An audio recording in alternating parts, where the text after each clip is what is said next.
झटपट बनणारी, अजिबात तेलकट नसणारी आणि अगदी संपेपर्यंत अशीच कुरकुरीत राहणारी ही तांदळाच्या पिठाची चकली बनवण्यासाठी 1 वाटी फुटाणे किंवा फुटाण्याची डाळ मिक्सरमध्ये बारीक वाटून घेतली.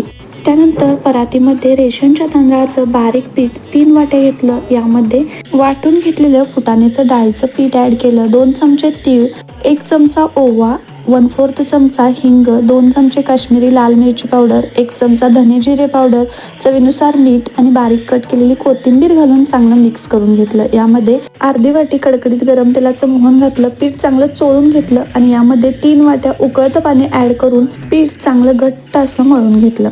पीठ चांगलं मळल्यामुळे चकली तुटत नाही. या पिठाच्या मीडियम साईजमध्ये चकल्या बनवून घेतल्या आणि चकली तळताना तेल चांगलं कडकडीत गरम केलं आणि सुरुवातीला हाय फ्लेमवर आणि नंतर मीडियम फ्लेमवरती चकली चांगली तळून घेतली. डिटेल रेसिपी पाहण्यासाठी स्क्रीनवर आलेल्या त्रिकोणी बटनावर क्लिक करा.